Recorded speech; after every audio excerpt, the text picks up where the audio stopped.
1, 2, go. Hello, ba-ba-da-ba-ba. Ba-ba-da-ba-da-ba-da-ba-da-ba-da. Hello, ba-ba-da-ba-ba. Ba-ba-da-ba-da-ba-da-ba-da-ba-da. Welcome to Tourism Talk. I'm Laura Oswald, Marketing Director at the Paducah Convention and Visitors Bureau.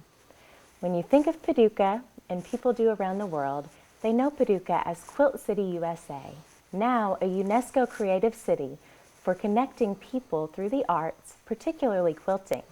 The National Quilt Museum plays a vital role in this worldwide. And today we have Frank Bennett, CEO of the National Quilt Museum, here to celebrate the 25th anniversary. Hello, Frank. Hi, Laura. For joining us. I'm glad to be here. You've been here before. I have, a few years back. Yeah, but we're glad to have you back with this special anniversary to celebrate. Yeah. We have so much to talk about. Right. And some people might be surprised to see a gentleman representing the National Quilt Museum as CEO. So before we really get into the story of the museum, how did you get connected to the National Quilt Museum? Sure, yeah, people actually do say that to me, where I guess it goes to our stereotypes of what quilting is. The way I got involved was about 10 years ago now. I was a consultant in Dallas, Texas, and I was hired to do basically a 5-year strategic plan for the museum. And not only was that the first time I'd been in Paducah, that was the first time I'd been to the museum. I didn't even know where Paducah was at that point, actually. And I came and I first saw the museum, and I really thought it was absolutely amazing, and that every single person should see this. But after I got done with that, I really didn't know when I'd ever be back. But it's absolutely brilliant. And so a few years later, I got a call and they asked me to be on the board of directors. So for about 3 years, I came to Paducah for one day every 3 months. And all I knew how to do was to go to the hotel and the museum and then back to the hotel. I was almost done being on the board when the previous director retired, and they, to make a long story short, they went through an interview process, but I wanted to do it. I thought it was a phenomenal museum, and I was one of the people who interviewed for it, and here we are almost 5 years later. And you've certainly made it your mission to help people all over to have that experience you did when you first came into the museum of surprise and just, wow, this is amazing. Still to this day, what's great about doing my job is that at any time, any day that we're open, you can just watch people come in and completely be blown away by what they see because it's so far from the common perceptions of what quilts are. Absolutely. Well, we're going to talk a little bit about that today and talk about some of the upcoming exhibits and a little bit of the history of the museum as well. So I guess that's a good place to start. On every tour that I've been on with you, that is where you start. How did the museum begin? Well, the Meredith and Bill Schrader had started a organization a few years before, American Quilter Society, that did quilt shows, and they also had a publishing company. They had learned about quilting by going to a show, which is now more than 32, 33 years old, where they saw these amazing quilts, and basically it was in a gymnasium, and you could not even get in. That's how busy it was. And that's they saw that there was an opportunity here. They loved the quilts, and they started their own company. And a few years later, they wanted to have a permanent place exist that solely honors today's quilters. And that's why they started the museum. The museum's mission is to honor the work of today's quilters and bring it to people all over the world. So that's why they started this, and here we are 25 years later going strong. Wonderful. It's such a great story, and we're so grateful that the Schraders started the museum Absolutely. here, and that we do have it, like you said, year-round, every day. People are enjoying these world-class pieces of fiber art. So talk a little bit about that. Who is coming to the museum to see these pieces, participate in workshops that you have, and do some of the other events and that sort of thing? Well, our audience is actually a mix of cultural tourists, which are people who go to art museums, and also some quilters. People commonly, I guess there's a misperception that most of the folks who come to the museum are quilters, but it's actually not the case at all. The average person who comes to the museum is someone who's passionate about art and will go around the country and go to art museums. That's what we typically get. There's actually a joke I sometimes tell when I speak, that if you think only quilters are coming to the Quilt Museum, it's kind of like thinking only basketball players go to a basketball game. It's not like that. But our average audience, first of all, it is men and women. And it's men and women who appreciate art and often go to art museums. Yes, and I'm glad you mentioned that about the men, because men are sometimes, they have the most strong reaction to the museum, and I think you have a challenge. Yeah, I mean, sometimes. I'll often, this doesn't happen very often anymore, but at least 6 or 7 times a year, men will actually come in and just try to sit in the lobby and not go in. This is, like I said, it's not that as frequent as it once was, but it still does happen. And I'll often go up to them when I see them and say, look, if you go in and you don't like it, I'll give you your money back. And to this day, I've never given anyone their money back. In fact, there's so many times, if you look at our reviews online, where there's a great review that's a few months old where the woman said, I had to pull my husband to come in, and then I had to pull him to come back out. So that often happens, where once they get in, they want to spend more time than the wife does. And I think that that is really what is so key about the museum. You know, oftentimes at the Visitors Bureau, people will come in and say, oh, my grandmother quilted. That's just my grandmother's quilts. And we say, this will totally change that perception. You get in and you see the stories and the work that goes into these quilts. And you all have done such a great job of showcasing the museum collection and your special exhibits with panels that kind of give a little bit of background and draw people in. So I think that that really is a wonderful way to connect people to what quilting is about as an art form. Yeah, one of the things I tell people is, sure, there's over 20 million quilters in the United States. And so every 16th house or so has someone who quilts, and that's great. And a lot of people think of the quilt guilds in their area, and all those people are wonderful. I appreciate everyone who quilts. But what you have to understand is what you're going to see at our museum is the best of the best in quilt and fiber art. So I kind of compare it to painting in a way, or any other art form, where sure, there's people in their garage painting as a hobby, and that's great, and they're wonderful, but you're not going to see their stuff at the Louvre or the Chicago Museum of Art or something like that. What you're going to see at the Quilt Museum is what the top 1% of quilters are making. Professional quilters. Yeah, most of them actually do make their full living being Yes. quilters. Well, do you have some favorite quilts from the collection at the museum? Yeah, I'm actually not allowed to do that. Oh, you can't pick favorites. Yeah, there are some quilts that, it's interesting. One of the things that's interesting is if you go into our main gallery, which is made up of our own collection, you see quilts. It's very diverse, quilts of all different kinds. Every person who comes in there will have a different one that hits them. Yes. And it has to do with their own experiences, what's happening in their life. But if you take 20 folks and say, okay, now that you've been here, which one's your favorite? You're going to get 15 favorites. And that's one of the things that's unique about it. Absolutely. I think there are certain ones that draw people in that people may have heard of or know about. The Beatles quilt. Yep.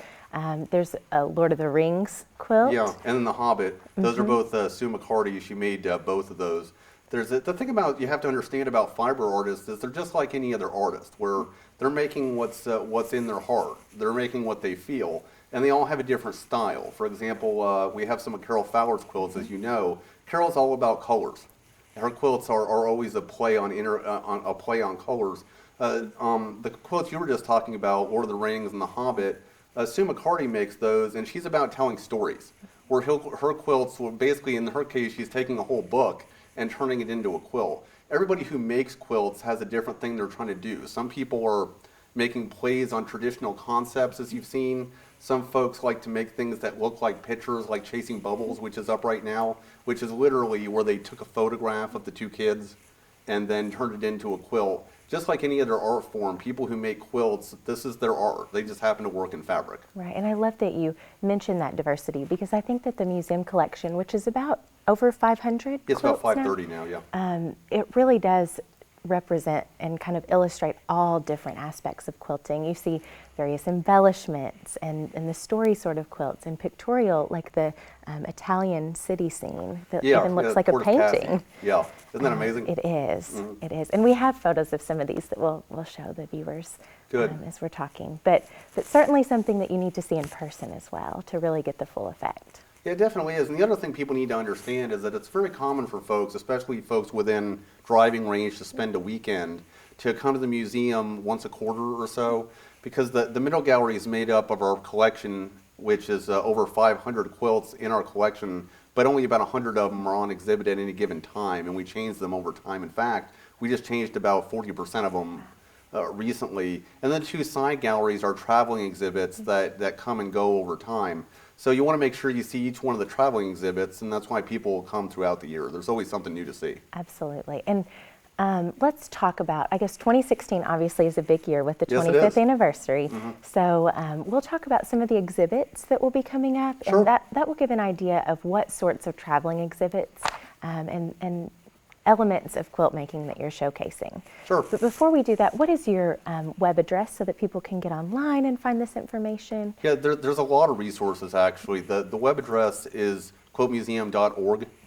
And we also have our own app, which we update things on our app, and all of our social media communities are very big on a daily basis. There's over 45,000 people on our Facebook, and it's very, very active with people discussing quilting and what's going on.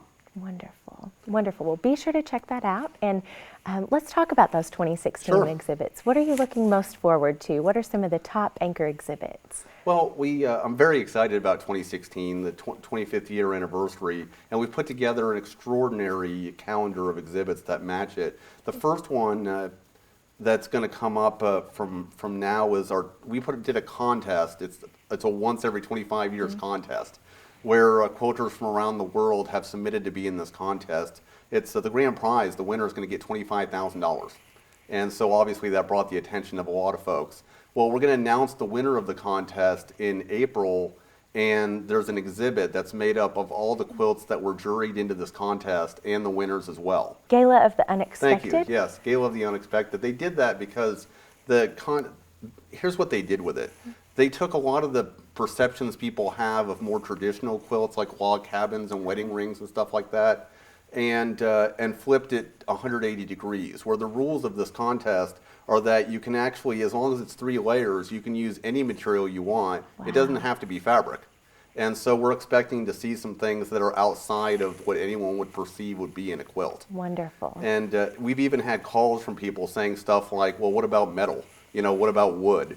Different things like that. So we're going to get quilts made by professional quilters that are different from a lot of things you think that we would see. That is wonderful. We look very forward to that. Yeah, I'm excited about it. Yeah, I haven't seen any of them yet, but I'm looking forward to seeing what they look like. Right after that, though, is an international traveling exhibit called Quilt Japan. And we had, every couple years, there's a massive, massive Asian contest that occurs.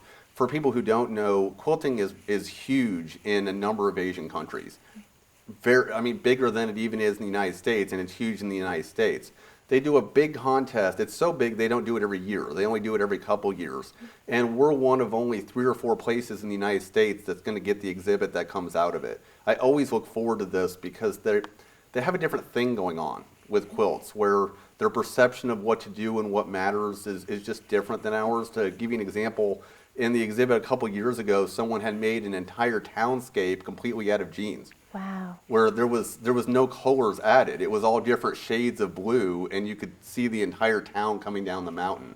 It was absolutely brilliant. The hours they spend on them making their art is just and the patience is just amazing. So I'm looking forward to that. And that is a great example. You did have 11th Quilt Japan just a couple of years ago, and the international exhibits are always very eye-opening, as you can imagine, as anyone would expect. But you've had some other great representations of that, the Quilts of Caagen and the European Fabulous Patchwork exhibit. Meeting most recently. Talk a little bit about Quahog, because that was a very cool experience to be part of. Sure, yeah, the Quahog folks came this year. Quahog is an amazing story. Where Quahog is an island in the Philippines, the entire island is basically the size of a minor league baseball stadium. It's 13 acres. And there's 600 total people who live on the island. They have limited means. They have electricity every day from 5 to 10, and that's it. They have no air conditioning. They obviously have limited food and what have you. Before quilting came to the island, you would call them impoverished. They really had barely enough food to live. They had no education system. They obviously had some health issues as well. About 15 years ago, a family, it's really a husband and wife, came to Quahog and taught them how to make quilts by hand with the limited resources they had. And now, as time has gone on, this has become a third of their entire economy. Wow. Where out of the 600 people who live there, 110 or so of them quilt. This is very important to them. They do it from sun up to sundown. They make these quilts, and then they sell these quilts abroad. Most of them sell in Japan, Yeah. but they sell them all over the world, and that money gets brought back. And to give you an idea of the impact of that whole thing, now they've gotten to the point where they're no longer impoverished. Everyone has enough food. They have education up to 6th grade. They have some people actually who have gone on to other islands past 6th grade for education, and they have their health care level has significantly increased. It's basically moved their entire economy up several layers just from quilting. What a great example of the arts and creative economy being a generator Absolutely. to boost communities. That really is amazing. And I think just such a great example of how the Quilt Museum is connecting people through quilting worldwide and helped us to become a UNESCO Creative City. Well, you actually got a chance to meet a couple of the Quahog Motors. We were able to get some money together from some sponsors and bring them for 2 weeks, where they actually sat in the middle of the gallery and showed people how they quilt, because their techniques are completely different from anything we do. As Americans, American quilters generally learn from quilters, which is that there's workshops and teaching, and we do a lot of those workshops actually, and videos and books. So you all kind of learn technique from each other. Well, they didn't have access to any of that. And so their whole way they looked at quilting was different. And it's kind of a funny thing where they spent from 10 a.m. to 5 p.m. our open hours quilting in the gallery. And the biggest thing that struck them was that it was so cold, because we have air conditioning. Yeah. where they live, which is close to the equator, of course, it's 95 degrees most days. Right. So to have it at 70 and stay there, they had to put sweaters on and layers and stuff. But it was absolutely wonderful having them here. And I thought it was wonderful to bring that international element that is so unique from that island to Paducah. Absolutely. The Quilt Museum is doing a great job of that. Talk about some of the other exhibits that you're excited about. Well, so I'm really excited about 12 Quilt Japan. And then right after that, we have 2 contrast in exhibits. One of them is, it's going to be quilts that all the quilters involved live in Manhattan. And their task they were given in this exhibit is to make a quilt that makes them think of their daily experience of living in Manhattan. Wow. And that's going to be great. And that's going to run at the same time as Quilts of the Midwest, which is quilters that were given the exact same task, except they're talking about their lives in different states and communities in the Midwest. And most of the time, they're going to run at the same time against each other. So it's contrasting lifestyles among quilters. Absolutely. So from international to regions of the United States. Yeah, and a lot of people like that. And then the last one is there's a very, very well-known quilter, a gentleman named Kay Fassett. It's a British quilter. He's actually a bit of a celebrity in the art world. People like Barbara Streisand and Warren Bacall collect his stuff. And he's going to have an exhibit at the end of the year at the museum, and it's just phenomenal work. Wonderful. He has a very recognizable name. And, Yes. And that's definitely something we see come up at the Quilt Museum time and time again. Themes and names of people or places that we might be interested to know about. I know World War I, you had the Quilts of Valor. You've had some very kind of pull on the heartstrings, connect to the history and the heritage of people here that they might want to connect to as well. Yeah, Quilts of Valor was a phenomenal exhibit. Quilts of Valor is an organization, and what they're committed to is giving quilts to veterans for warmth. They've been doing this for a number of years. They've actually given out more than 130,000 quilts. Wow. It's a massive organization, and they approached us a few years back about partnering and doing an exhibit and also an event, which would just be good for both of us. It'd be both of us have significant, known brands. We're working together, just brought good publicity. But what they do is phenomenal. Most of the folks who make the quilts for their organization do it completely for free as volunteers. They're just wanting to give back. They have veterans in their family. They want to support the troops. So we had that exhibit, which brought a lot of veterans into the gallery. And then at the end of it, we gave away those 33 quilts to some area regional veterans in a ceremony that was just absolutely amazing. It was. Yeah. Very emotional. Yeah, there's actually a video on our Facebook that will stay up. It'll be accessible anytime you go there, you can find it. It's a 5-minute highlight of that event, and it's a tearjerker. Yeah, it's really great. Yeah, definitely look that up. It was worth being there and will be worth seeing, I'm sure. Yeah. So many great exhibits all the time, as you said, changing quite frequently. So check out quiltmuseum.org to find those upcoming exhibits and really be part of this. As locals, I think this is a great opportunity to visit the museum, the 25th anniversary, and really see what it's about. Definitely, yeah. It's an interesting thing in our community.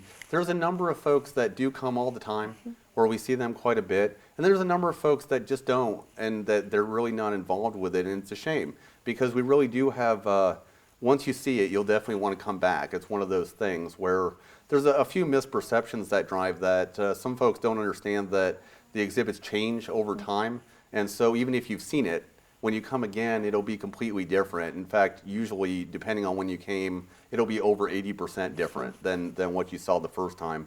And sometimes there's also stuff that's relevant to the Paducah area. There's an exhibit that ran, it's Quilts of World War I, where it includes some information about how World War I affected Paducah. The McCracken County Library actually partnered with us and gave us some artifacts and also the list of every single enlisted man from World War I. It's some neat local artifacts everyone should check out. Yeah, definitely. I mean, it's definitely worth visiting, whether you're a local, a quilter, or just a traveler, just an American. I think it's very much an American tradition that people should become familiar with and understand the art form side of that. I think that that's a nice segue into a really exciting new program that you all have to connect people to what quilting is that are not quilters, the new Signature Experience. Yes. Would you tell us a little bit about that? I know we did a tourism talk a little while back talking about the Signature Experience program that connects people, immerses them in Paducah's culture, the creativity, the heritage, and the National Quilt Museum Experience has really drawn people in and hosted several groups already. Tell us a little bit about what that does. I love the experience. I absolutely love it. I actually, my schedule is very busy, and yet I try to find a way to be at the museum whenever a group's coming in to do the experience. Just to give a brief overview, what happens is that first you go through a tour, which is an actual guided tour of the museum for about an hour, and learn more about quilting and how people make quilts. And it's kind of an elementary education on the key things that go into making a quilt. After that, that entire group will go into our classrooms, and each person will actually make a quilt block. And what's interesting about it is we've now had, as you mentioned, a number of people who have never touched a sewing machine, have never even thought about doing anything like that, probably wouldn't have ever thought about even coming to the Quilt Museum just based on their perceptions of things, where at first they're not sure they want to get into it, but after they do it, you would have thought it was the greatest thing they've created in their entire life. We've had men who have never touched never even touched a sewing machine do it. We've had groups of different kinds do it. A good story I'll tell you is that this one gentleman did it. He honestly didn't think he could do it. All right, so he kind of stumbled through it for about 15 minutes. So he created this quilt, and you get to take it home. You get a nice little block. And so he finishes this thing, and he's so excited, he left the room and started walking around finding people and going, look at this, I made this.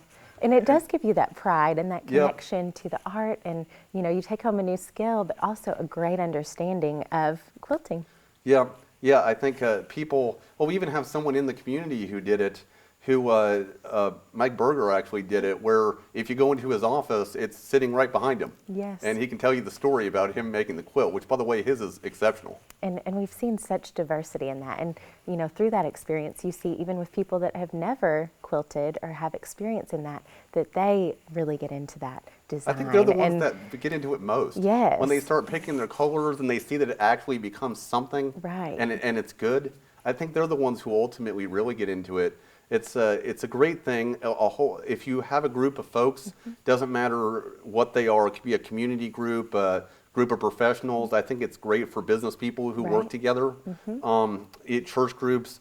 it's a great thing for them to do together, working together, and the result is something you'll keep forever. Absolutely. And as you mentioned, they're specifically designed for groups.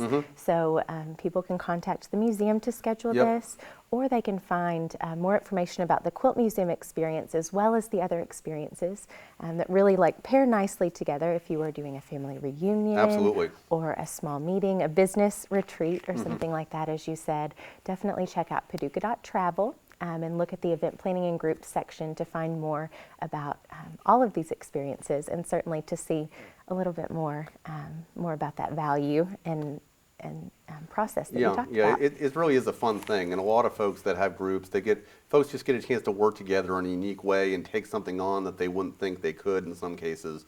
They really enjoy it. Absolutely. Yeah. So from that experience and having an understanding of the museum, another thing that I really, I think that you all are very proud of, and we are certainly as Paducah Tourism, you all have been TripAdvisor Certification as a top certificate of excellence for several years now. Yeah. Tell us a little bit about that. Okay. Well, as you know, TripAdvisor has now become the #1 tourist review site by a lot, where really they get millions and millions of visitors a day. Really, if people go anywhere in the world, they'll go to TripAdvisor and see what the reviews are on it.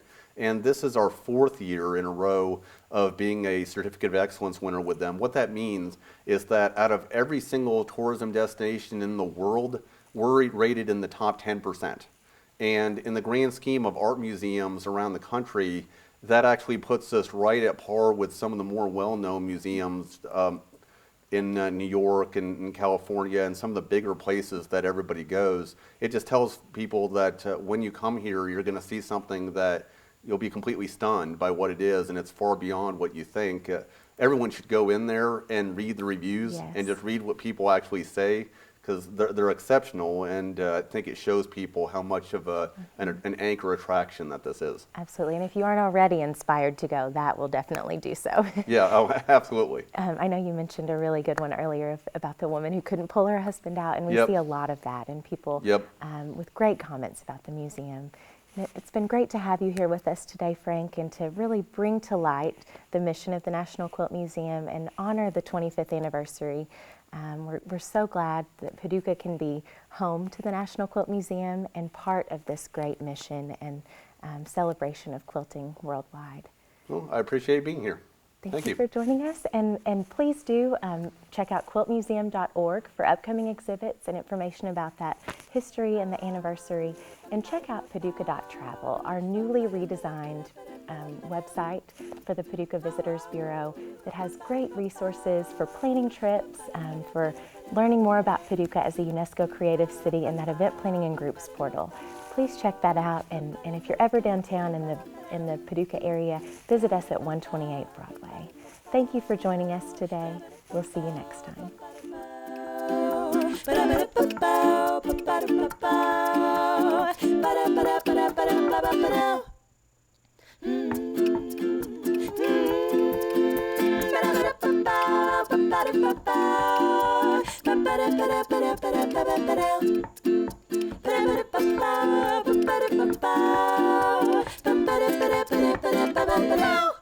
Ba-da-bow.